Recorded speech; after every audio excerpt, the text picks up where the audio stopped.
सुने माता पार्वती और भगवान शंकर जी की व्रत कथा।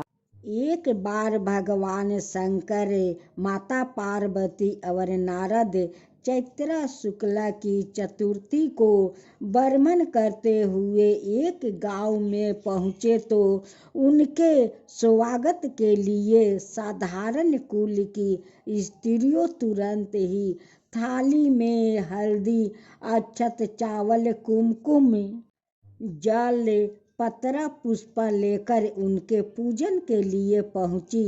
पार्वती जी ने उन्हें स्त्रियों द्वारा की गई पूजा भक्ति भाव को स्वीकार किया और उन पर सारा सुहाग छिड़का।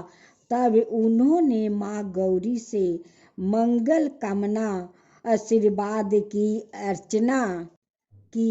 अखंड सौभाग्य का वरदान पाकर वो स्त्रियों आपस लौट गई।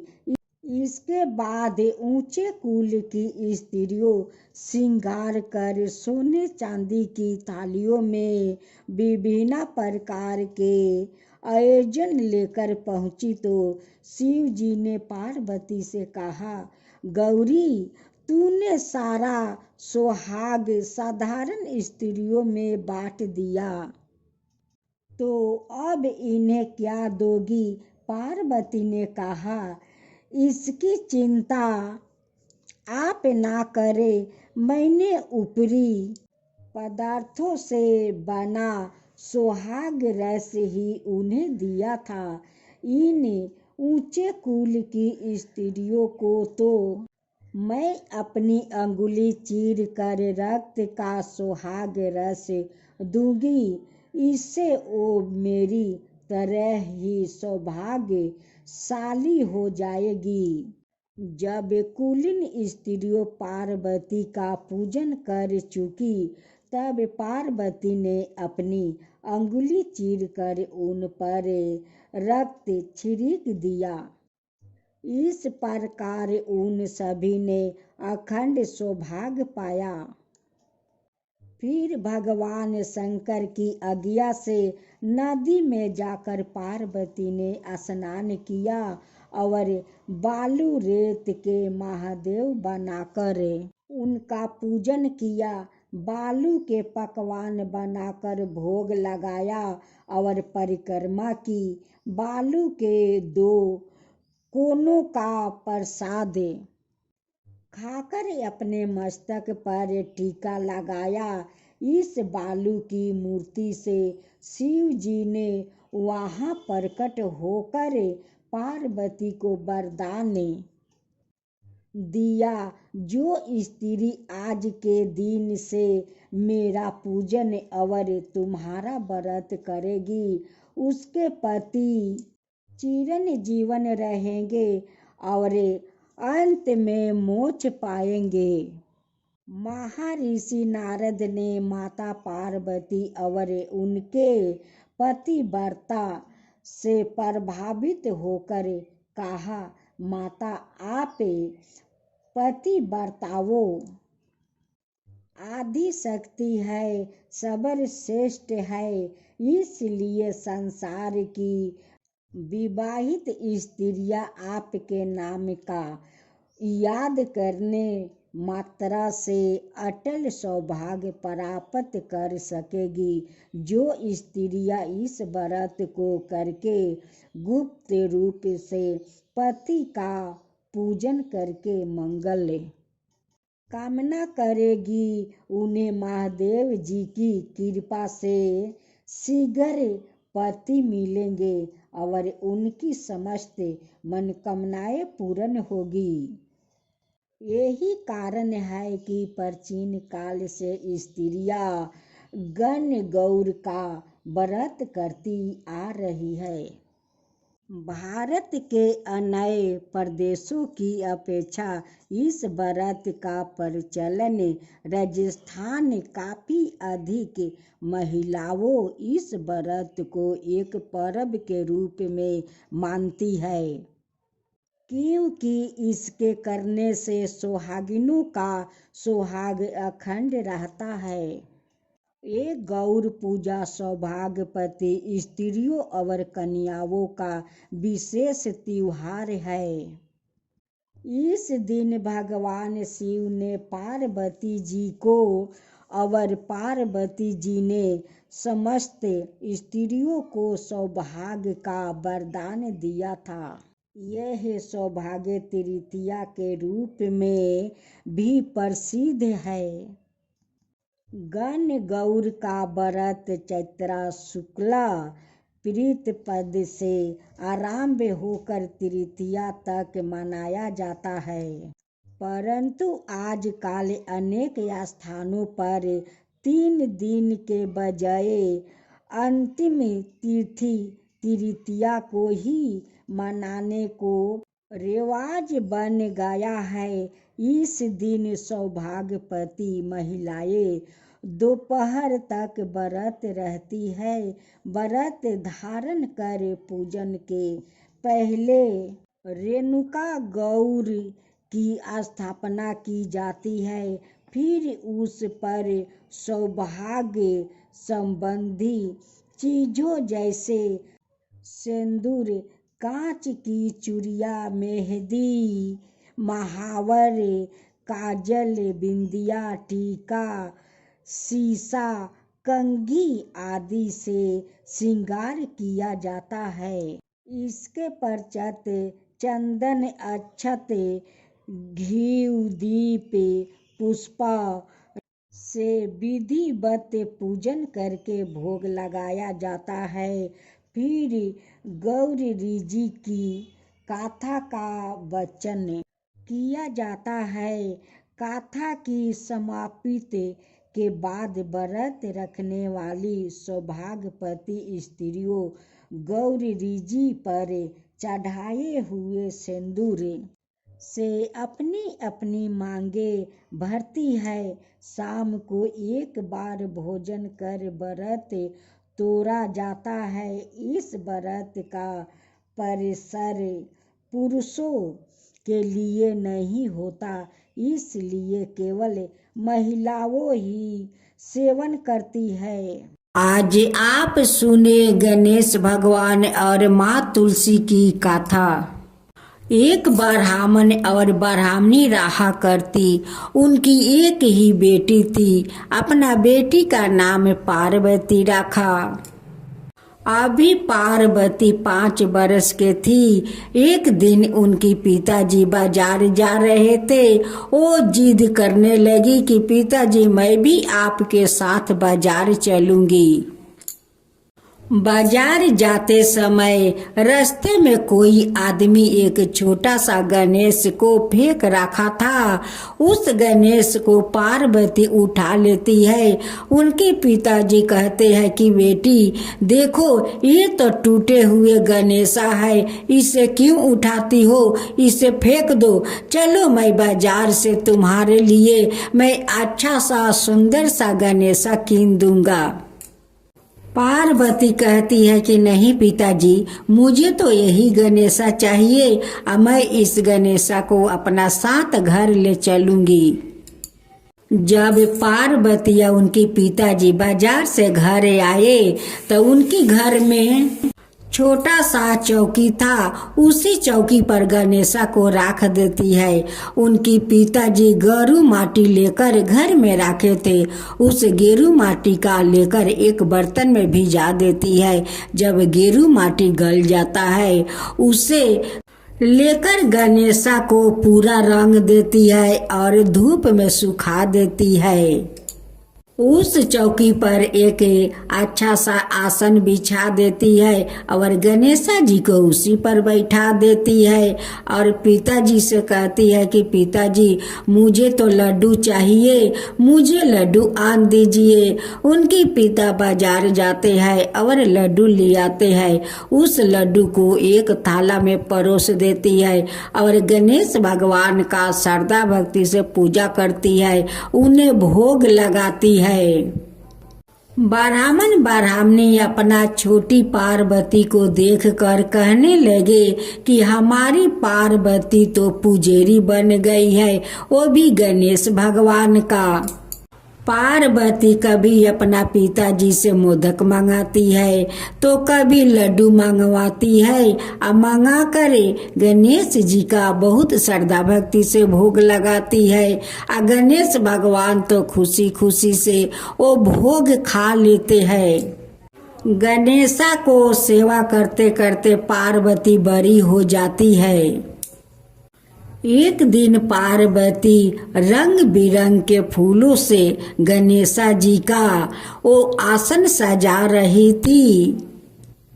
उनकी माँ आकर कहने लगी कि पार्वती, आज तो तुम ऐसा सजा रही हो, लगता है कि आज गणेशा को शादी होने वाला है। पार्वती कहती है कि माँ, पहले से तो गणेशा का दो पत्नियां है, अब क्या तीसरा शादी करने वाले हैं। उनकी माँ कहती है कि बेटी, तुम तो वैसे ही सजाई हो कि लगता है कि गणेशा जी शादी करने जा रहे हैं।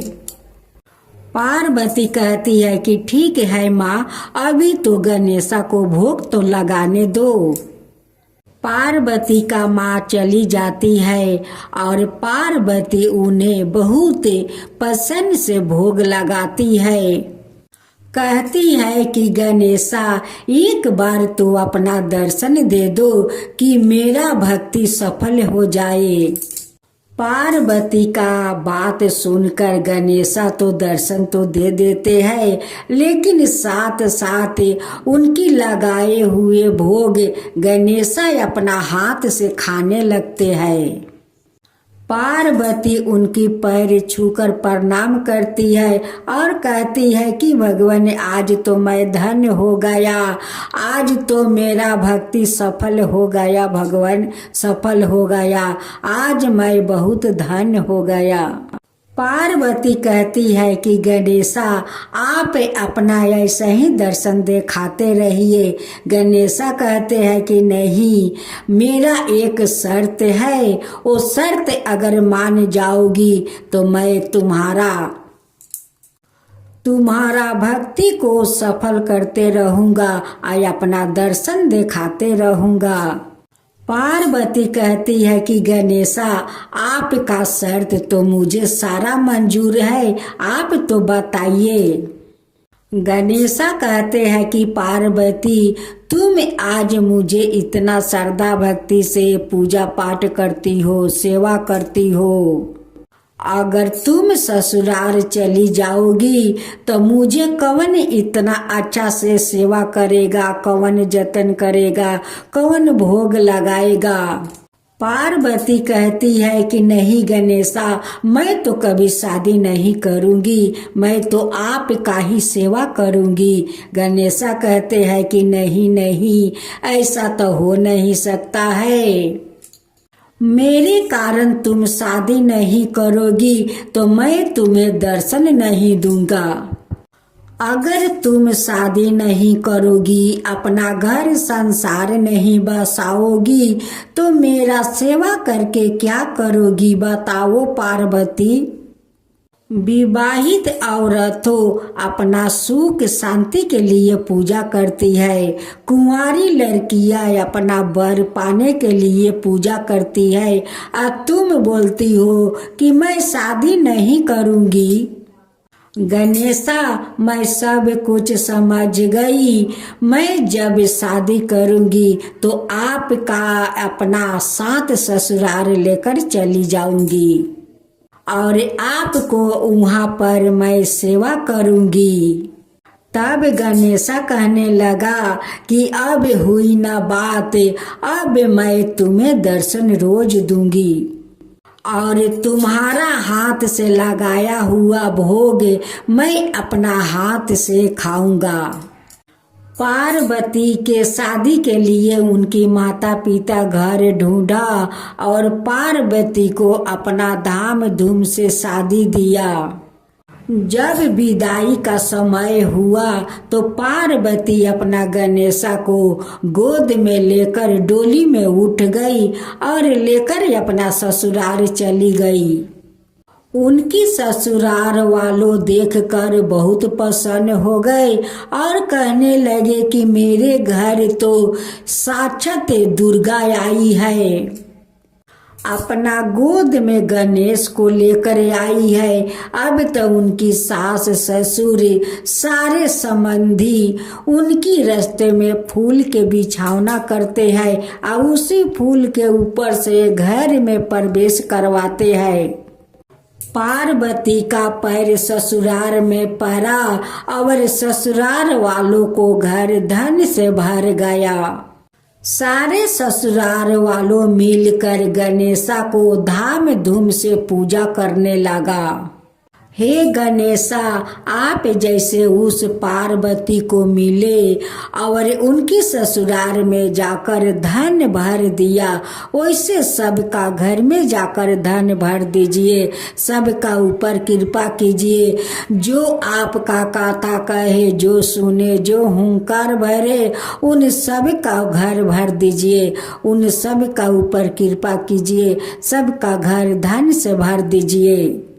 गणेशा की जय हो, गणेशा की जय हो, विष्णु भगवान की जय हो, विष्णु भगवान की जय हो, मैया लक्ष्मी की जय हो, मैया लक्ष्मी की जय हो, इगारसी माता की जय हो, इगारसी माता की जय हो। युधिष्ठिर कहने लगे कि हे भगवान, आपने हजारों जग और लाखों गौ दान को भी एकादशी व्रत के बराबर नहीं बताया, सो यह तिथि सब तिथियों से उत्तम कैसे हुआ, बताइए। भगवान ने कहने लगे, हे युधिष्ठिर, सतयुग में मूर नाम का दैत्य उत्पन्न हुआ। वो 12 बलवान और भयानक था। उस पर चंड दैत्य ने इंद्र, आदित्य, वासु, बाहु, अग्नि आदि सभी देवताओं को पराजित करके भगा दिया। तब इंद्र सहित सभी देवताओं ने भयभीत होकर भगवान शिव से सारा कृतज्ञ कहा और बोले, हे कैलाशपति, मूर दैत्य से भयभीत होकर सब देवताओं मृत्युक लोक में फिर रहे हैं। तब भगवान शिव ने कहा, हे देवताओं, तीनों लोकों के स्वामी, भक्तों के दुखों का नाश करने वाले भगवान विष्णु की शरण में जाओ, वही तुम्हारे दुखों को दूर कर सकते हैं। शिव जी के ऐसे वचन सुनकर सभी देवताओं क्षीर सागर में पहुँचे। वहाँ भगवान को स्नान करते देखा, हाथ जोड़कर उनकी स्तुति करने लगे कि हे देवताओं, द्वारा स्तुति करने योग्य प्रभु आपको बारंबार नमस्कार है। देवताओं की रक्षा करने वाले मधुसूदन आपको नमस्कार है, आप हमारी रक्षा करें। दैत्यों से भयभीत होकर हम सब आपकी शरण में आए हैं। आप इस संसार के कर्ता, माता पिता, उत्पत्ति और पालन करता और संहार करने वाले हैं। सबको शांति प्रदान करने वाले हैं। आकाश और पाताल भी आप ही है। सबके पीताम्बा, ब्रह्मा, सूर्या, चंद्रमा, अग्नि, सामग्री, होम, आहुति, मंत्र, तंत्र, जप, यजमान, यज्ञ, कर्म करता, भोक्ता भी आप ही है। आप सबर व्यापक है। आपका सेवा तीनों लोकों में चार और उचार कुछ भी नहीं है। हे भगवान, दैत्यों ने हमको जीत कर स्वर्ग से भ्रष्ट कर दिया है और हम सब देवता इधर उधर भागे भागे फिर रहे हैं। आप उन दैत्यों से हमें सबकी रक्षा करें। इंद्र के ऐसा वचन सुनकर भगवान विष्णु कहने लगे कि हे इंद्र, ऐसा मायावी दैत्य कौन है जिसने सब देवताओं को जीत लिया है? उसका नाम क्या है? उसमें कितना बल है और किसके आश्रय में है? उसका स्थान कहाँ है? यह सब मुझसे कहो। भगवान के ऐसा वचन सुनकर इंद्र बोले, भगवान, प्राचीन समय में एक नारी जंग नामक राक्षस था। उसके महापराक्रमी और लोक विख्यात मूर नाम का एक पुत्र हुआ। उसकी चंद्रावती नाम की नगरी है। उसी ने सब देवताओं को स्वर्ग से निकाल कर वहाँ अपना अधिकार जमा लिया है। उसने इंद्र, अग्नि, वरुण, यम, बाहु, ईशा, चंद्रमा, नित्रित आदि सबके स्थान पर अधिकार कर लिया है। सूर्य बनकर सवाए ही प्रकाश करता है, सवाए ही मेघ बन बैठा है और सबसे अजय है। हे असुर निकंदन, उस दुष्ट को मार कर देवताओं को अजय बनाइए। यह वचन सुनकर भगवान ने कहा, हे देवताओं, मैं शीघ्र ही उसका संहार करूंगा। तुम चंद्रावती नगरी जाओ। इस प्रकार कहकर भगवान सहित सभी देवताओं ने चंद्रावती नगरी की ओर प्रस्थान किया।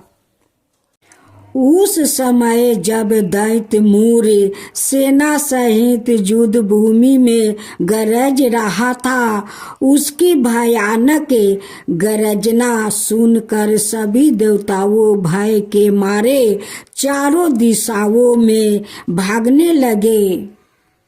जब सवाए भगवान रणभूमि में आए तो दैत्य उन पर भी अस्त्र शस्त्र आयुध लेकर दौड़े। भगवान ने उन्हें सर्प के समान अपने बाणों से बींध डाला। बहुत से दैत्य मर गए। केवल मूर बचा। वो अभिचल भाव से भगवान के साथ युद्ध करता रहा। भगवान जो भी तीक्ष्ण बाण चलाते वो उसके लिए पुष्प सिद्ध हो जाते। उसका शरीर छीन भिन्न हो गया, किंतु वो लगातार युद्ध करता रहा। दोनों के बीच मल्ल युद्ध भी हुआ। 10,000 बरस तक उनका युद्ध चलता रहा, किंतु मूर नहीं हारा। थक कर भगवान बरदिका सर में चले गए। वहाँ हेमवाती नामक सुंदर गुफा थी। उसमें विश्राम करने के लिए भगवान उसके अंदर प्रवेश कर गए। यहाँ गुफा 12 योजन लंबी थी और उसका एक ही द्वार था। विष्णु भगवान वहाँ योग निद्रा की गोद में सो गए। मूर भी पीछे पीछे आ गया और भगवान को सोए देख कर मारने को उगत हुआ। तभी भगवान के शरीर से उजाला कांतिम रूप वाली देवी प्रकट हुई। देवी ने राक्षस मूर को ललकारा, युद्ध किया और उसे तत्काल मौत के घाट उतार दिया। श्री हरि जब योग निद्रा की गोद से उठे तो सब बातों को जानकर उस देवी से कहा कि आपका जन्म एकादशी के दिन हुआ है, अंत आप उत्पन्ना एकादशी के नाम से पूजित होगी। आपका भक्त वही होगे जो मेरे भक्त है। जय श्री हरि। विष्णु भगवान की जय हो, विष्णु भगवान की जय हो। दोस्तों, आप सुने हरिश्चंद्र राजा का दुख भरी गाथा। एक दिन जब महर्षि विश्वामित्र दरबार में आए तो सत्यवादी राजा हरिश्चंद्र ने स्वप्न अनुसार अपना पूरा राज्य उन्हें सौंप दिया। उनके द्वारा दक्षिणा में 500 स्वर्ण मुद्राएं मांगने पर उन्होंने अपने पुत्र, पत्नी और सवाए को बेचना पड़ा। तब कहीं जाकर दक्षिणा दे पाए।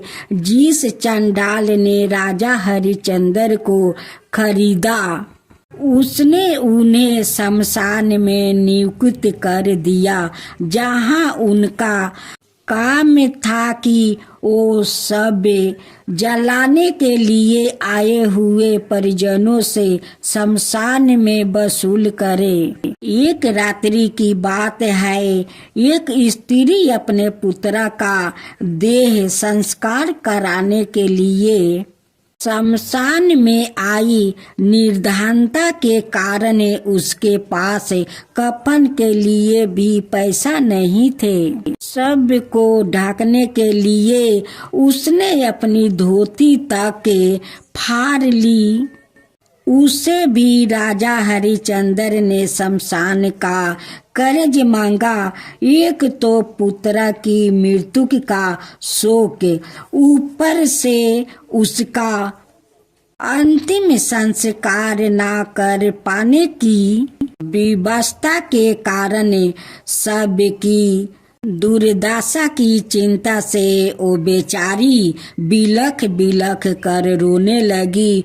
फिर भी सत्यवादी राजा ने उसे देह संस्कार करने की आज्ञा प्रदान नहीं की। इस बीच बरसात पानी के दौरान बिजली चमकने से उत्पन्न प्रकाश में राजा ने अपनी पत्नी तारामती और मृतक पुत्र को देखा तो वह चौंक पड़े। सत्यादि के दुख की पीड़ा से उनकी आंखें से आंसू निकल पड़े।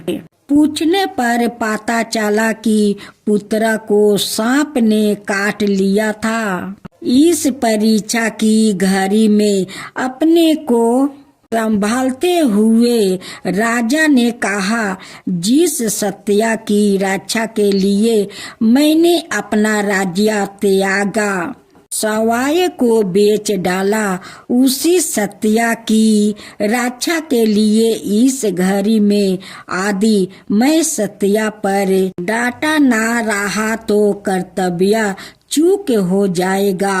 अंत कर लिए बिना अंतिम में संस्कार की अनुमति नहीं दे पाएगा। तारामती ने संयम से काम लेकर अपनी आधी धोती को फाड़ कर के रूप में देने के लिए उसने जैसे ही राजा की बढ़ाया, तत्काल ही वहाँ श्री हरि प्रकट हो गए और बोले, राजा हरिश्चंद्र, तुम्हारी कर्तव्य निष्ठा धन्य है। तुमने सत्या को जीवन में धारण करके उत्तम आदर्श स्थापित किया है। अंत तुम इतिहास में सदा याद किया जाते रहोगे। फिर भगवान श्री हरि ने आशीर्वाद देते हुए उसका पुत्र रोहित तसब को पुनः जीवित कर दिया। राजा को उसका पूरा राजपाट लौटा दिया।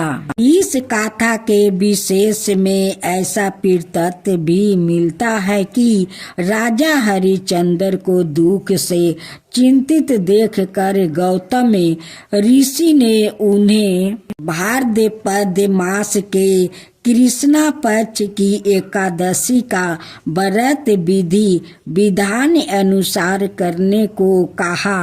जब राजा ने इस एकादशी का व्रत पूर्ण किया तो उसके प्रभाव से राजा अपने दुखों से छूट गया।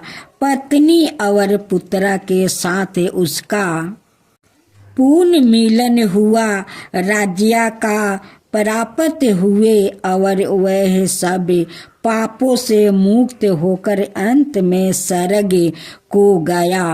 इस एकादशी के व्रत को विधि पूर्वक करने से समस्त कष्ट समाप्त हो जाते हैं और इच्छित फल की प्राप्ति होती है। व्याकृत को पुण्य जन्म के आवागमन से मुक्ति मिलती है, पुण्य जन्म की बाधाओं दूर होती है और अंत में परम धाम जाने का अवसर मिलता है। भगवान श्री कृष्ण ने कहा है कि इस व्रत को ताबिक मान कर विधि पूर्वक करने से प्राणी आवागमन के चक्रों से मुक्त हो जाते हैं। इस एकादशी के व्रत का फल अद्भुत है। श्री हरि विष्णु भगवान की पूजा करके इस व्रत का महत्म्य पढ़ने और सुनने से अश्वमेघ का यज्ञ का फल प्राप्त होता है। पौराणिक कथा के मुताबिक तारकासुर नामक एक राक्षस था। उसके 3 पुत्र थे, तारकक्ष, कमलाक्ष और विदुनमली। भगवान शिव के बड़े पुत्र कार्तिकेय ने तारकासुर का वध किया। अपने पिता की हत्या की खबर सुन तीनों पुत्र बहुत दुखी हुए। तीनों ने मिलकर ब्रह्मा जी से वरदान मांगने के लिए घोर तपस्या की। ब्रह्मा जी तीनों की तपस्या से प्रसन्न हुए और बोले कि मांगो, क्या वरदान मांगना चाहते हो। तीनों ने ब्रह्मा जी से अमर होने का वरदान मांगा, लेकिन ब्रह्मा जी ने उन्हें इसके अलावा कोई दूसरा वरदान मांगने को कहा। तीनों ने मिलकर फिर सोचा और इस बार ब्रह्मा जी से 3 अलग नगरों का निर्माण करवाने के लिए कहा, जिसमें सभी बैठकर सारी पृथ्वी और आकाश में घूमा जा सके। 1000 साल बाद जब हम मिले और हम तीनों के नगर मिलकर एक हो जाए और जो देवता तीनों नगरों को एक ही बाण से नष्ट करने की क्षमता रखता हो, वही हमारी मृत्यु का कारण हो। ब्रह्मा जी ने उन्हें यह वरदान दे दिया। तीनों वरदान पाकर बहुत खुश हुए। ब्रह्मा जी के कहने पर यमदनवा ने उनके लिए तीनों नगरों का निर्माण किया। तारकक्ष के लिए सोने का, गमला के लिए चांदी का और विदुनमली के लिए लोहे का नगर बनवाया गया। तीनों ने मिलकर तीनों लोक पर अपना अधिकार जमा लिया। इंद्र देवता इन तीनों राक्षसों से भयभीत हुए और भगवान शंकर की शरण में गए। इंद्र की बात सुनकर भगवान शिव ने इन दानवों का नाश करने के लिए एक दिव्य रथ का निर्माण किया। इस दिव्य रथ की हर एक चीज देवताओं से बनी, चंद्रमा और सूर्य से पहिए बने। इंद्र और वरुण और यम और कुबेर रथ के चारे घोड़े बने, हिमालय धनुष बने और शेष नागे परियाचा बने। भगवान शिव खुद बाण बने और बाण की नोक बने अग्निदेव। इस दिव्य रथ पर सवार हुए खुद भगवान शिव। भगवानों से बने इस रथ और तीनों भाइयों के बीच भयंकर युद्ध हुआ। जैसे ही तीनों रथ एक सीध में आए, भगवान शिव ने बाण छोड़ तीनों का नाश कर दिया। इसी वध के बाद भगवान शिव को त्रिपुरारी कहा जाने लगा। यह वध कार्तिक मास की पूर्णिमा को हुआ, इसलिए इस दिनों को पुरारी पूर्णिमा नाम से भी जाना जाने लगा। जय गौ माता, जय गौ माता। गोपाष्टमी के संबंध में मिलने वाली कथा के अनुसार सबसे प्रथम कृष्णा जी जिस दिन गौ चराने के लिए पहली बार घर से निकले थे, वो कार्तिक मास में शुक्ल पक्ष की अष्टमी तिथि थी, इसलिए इस तिथि को गोपाष्टमी के रूप में मनाया जाता है। गोपाष्टमी की पौराणिक कथा के अनुसार जब श्री कृष्णा 6 बरस के हुए तो यशोदा जी से कहने लगे, मैया अब मैं 12 हो गया हूँ। यशोदा जी प्रेम पूर्वक बोली, अच्छा लाला, अब तुम बड़े हो गए हो तो बताओ अब क्या करे। इस पर कान्हा बोले, अब हम बछड़े चराने नहीं जाएंगे, अब हम गाय चराएंगे। यशोदा जी ने कहा, ठीक है, बाबा से पूछ लेना। अपनी मैया के इतना कहते ही झट से कृष्णा जी नंद बाबा से पूछने पहुंच गए।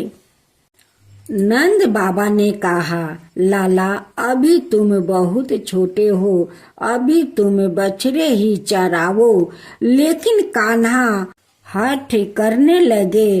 तब नंद जी ने कहा, ठीक है लाला, तुम पंडित जी को बुला लाओ, वह गौ चराने का मुहूर्त देख कर बता देंगे। बाबा की बात सुनकर कृष्णा जी झट से पंडित जी के पास पहुंच गए और बोले, पंडित जी, आपको बाबा ने बुलाया है, गौ चराने का मुहूर्त दिखाना है। आप आज ही का मुहूर्त बता देना, मैं आपको बहुत सारा माखन दूंगा। पंडित जी नंद बाबा के पास पहुँचे और बार बार पंचांग देख कर गणना करने लगे। तब नंद बाबा ने पूछा, क्या बात है पंडित जी, आप बार बार क्या गिन रहे हैं।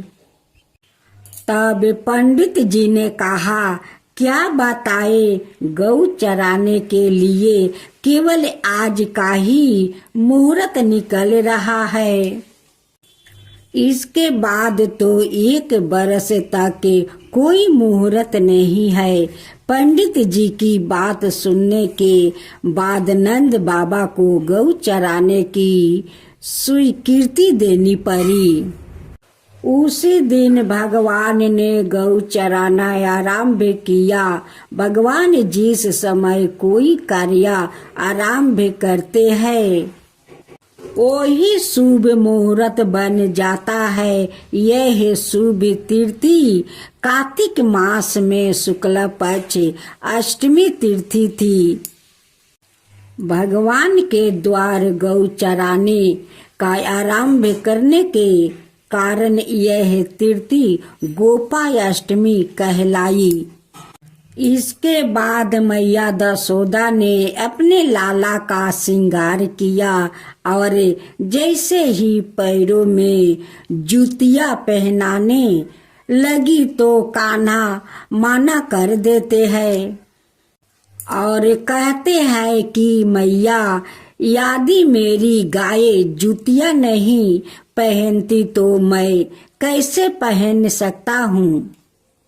यदि पहना सकती हो तो उन सभी को भी जूतियां पहना दो। और भगवान जब तक वृंदावन में रहे भगवान ने कभी पैरों में जूतियां नहीं पहनी।